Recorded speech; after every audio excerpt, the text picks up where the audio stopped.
रामपुर नामक गांव में एक बहुत बड़ा धनी सुनार रहता था, जो लोगों को ब्याज के चलते पैसे उधार दिया करता था और उनसे सामान गिरवी रखवाता था।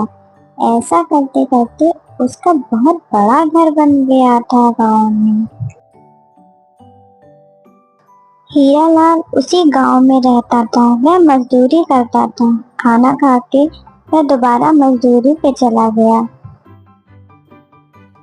हीरालाल का खेत बंजर था। वह बहुत परेशान था। एक दिन उसके दोस्त ने उसको सलाह दी। अरे हीरालाल, कैसे हो? घर में सब बढ़िया है? बहुत ही परेशान लग रहे हो। कोई दिक्कत हो तो बताओ मुझे, तुम्हारा दोस्त हूँ मैं आखिर। अरे भाई, क्या बताऊं, बहुत परेशान हूँ। घर पे एक बूंद राशन नहीं है और ये बंजर जमीन भी मेरे सर चढ़ी है। कुछ समझ नहीं आ रहा। अरे तो तुम इतना दुखी क्यों हो? तुम्हारे पास कोई कीमती सामान हो तो वह सेठ धनीराम के पास जाकर गिरवी रख दो और उससे पैसे ले लो खेती करने के लिए। इतना कह के उसका दोस्त वहां से चला गया और हीरालाल सोचने लगा अब क्या करे। फिर हीरा ने जल्दी जल्दी अपने खेत का काम खत्म करके सेठ धनीराम के घर गया। नमस्कार सेठ जी, वो मुझे थोड़ा सा उधार पैसे चाहिए थे। मुझे अपने खेत के लिए चाहिए थे।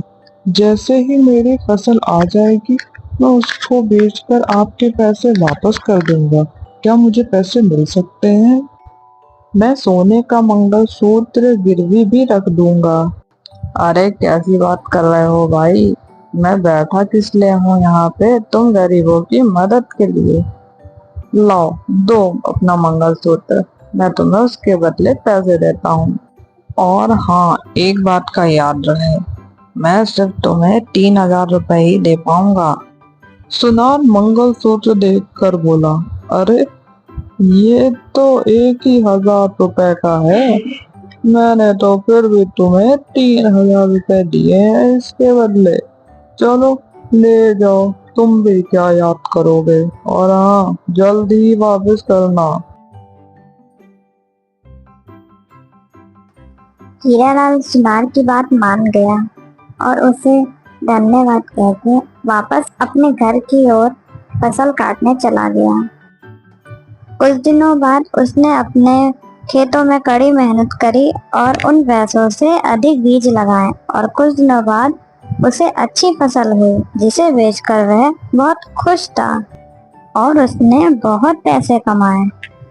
दोनों पति पत्नी बहुत खुश थे क्योंकि उनके घर नई खुशियां आई थी। तभी हीरालाल अपनी पत्नी से कहता है कि वह जा रहा है वो मंगलसूत्र उस सुनार से लेने और उसे पैसे वापस करने।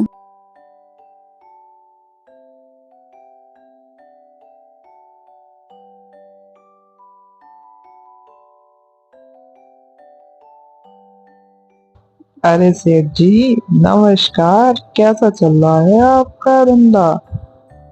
ठीक तो है आप? हाँ हाँ, सब बढ़िया।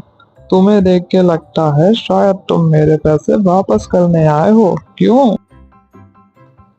हाँ सेठ जी, आपके दिए हुए पैसे से मेरी फसल में बहुत अच्छा सुधार हुआ है और मैंने उसे शहर में बहुत अच्छे दामों पर बेचा है, जिससे मुझे मुनाफा हुआ है। अब मैं अपना मंगलसूत्र लेने आया हूँ और आपके पैसे वापस करने आया हूँ। हाँ हाँ, चलो, अच्छा है तुम्हारा भी जीवन सुधर गया। आखिर मैं यही चिंता में था कि तुम्हारा मंगलसूत्र कहीं यहीं ना रह जाए। वैसे बैठो, मैं लाता हूँ तुम्हारा मंगलसूत्र। सुनार अपनी अलमारी से वह मंगलसूत्र निकालकर उसे देता है। सेठ जी, ये मेरी पत्नी का मंगलसूत्र नहीं है, ये नकली है। ये किसी और का है शायद। मेरी पत्नी के मंगलसूत्र के पीछे मेरे पिताजी का नाम लिखा हुआ था और इसके पीछे नहीं लिखा है। जरा आप ध्यान से देखिए। अरे, अब तुम ये क्या बात कर रहे हो? तुम्हें क्या लगता है मैंने ये मंगलसूत्र बदल दिया? मैं चोर हूँ? ये बात तुम्हें पहले बतानी चाहिए थी कि तुम्हारे मंगलसूत्र के पीछे तुम्हारे पिताजी का नाम लिखा है। देखो, जो तुमने मुझे दिया मैंने तुम्हें वापस किया। अब तुम जानो और तुम्हारा काम जाने। आज तक किसी ने मेरे ऊपर ऐसा इल्जाम नहीं लगाया। तुम पहले इंसान हो ऐसे। अरे ऐसी बात नहीं है सेठ जी, मैं तो आपके पैसे वापस ही करने आया था, लेकिन वह मेरी पत्नी का मंगलसूत्र है, वो तो मुझे दे दीजिए। एक बार आप देख तो लीजिए, शायद हो आपके पास। अरे भाई, अजीब बेगैरत इंसान हो तुम। कैसे पीछे पड़ गए हो मेरे, जैसे कि मैं चोर। एक तो मैं मदद करूं, ऊपर से मुझे ही झूठ बताओ। वह उदास होके वो मंगलसूत्र लेके वापस जाने लगा। जंगल में चलते चलते उसे उसका दोस्त रास्ते में मिला और उसने उसको वहाँ की सारी बातें बताई। जंगल में चलते चलते उसे उसका दोस्त रास्ते में मिला और उसने उसको वहाँ की सारी बातें बताई। उसने अपने दोस्त को वह मंगलसूत्र भी दिखाया। अरे भाई, तुम परेशान मत हो। तुम गांव के सरपंच जी के पास जाकर ये बात बताओ, वह जरूर तुम्हारा फैसला करेंगे। मुझे कुछ समझ नहीं आ रहा है, मैं क्या करूं? और घर जाकर अपनी पत्नी को मैं क्या बताऊंगा कि उसका मंगलसूत्र मैं नहीं वापस ला पाया? अरे दोस्त, दिल छोटा मत करो।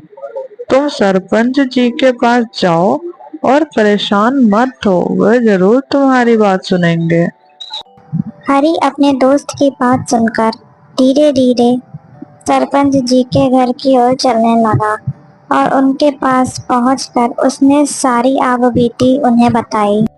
सरपंच जी, सुनार ने मेरा मंगलसूत्र बदल दिया है, मेरी मदद करें। क्या सबूत है तुम्हारे पास कि यह मंगलसूत्र तुम्हारा ही है? अगर तुम्हारे पास कोई सबूत है तो तुम दिखाओ मुझे। सरपंच जी, वह मंगलसूत्र मेरा पुश्तैनी मंगलसूत्र है, जिसके पीछे मेरे पिताजी का नाम लिखा हुआ है। और जो सुनार ने मंगलसूत्र दिया है, उसके पीछे कोई भी नाम नहीं लिखा हुआ है। सरपंच जी के कहने पे सरपंच जी का आदमी उस सुनार को घर लेकर आ जाता है।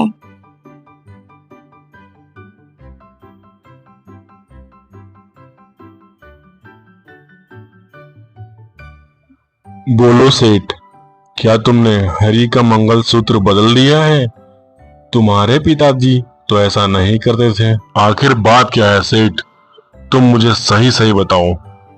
सरपंच जी, मैं तो इन गरीबों की मदद करता हूँ, इन्हें कर्ज दे के। कभी आज तक ऐसा हुआ है कि मुझे घर आना पड़े?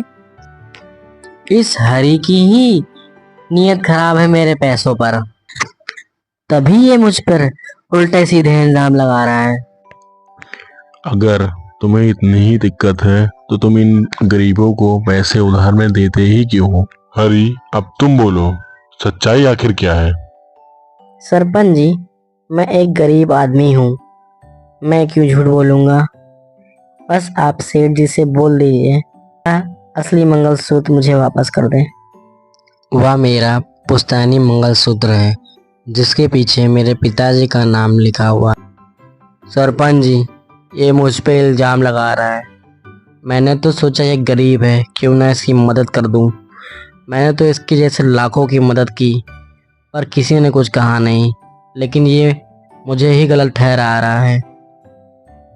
सरपंच जी, ऐसे तो ये मुझे पूरे गांव में बदनाम कर देगा। अब इसका कोई आप ही उपाय निकालिए सरपंच जी। मुझे लगता है सेठ सही है, शायद गलती तुमसे ही हो रही है। एक बार तुम जाके उस मंगलसूत्र को दोबारा चेक करो और उसके बाद देख के मुझे बताओ, फिर आगे मैं देखता हूँ। आज की सभा यहीं खत्म होती है। सरपंच जी की बात सुनकर सेठ मन ही मन खुश हो गया कि अब उसकी चोरी नहीं पकड़ी जाएगी।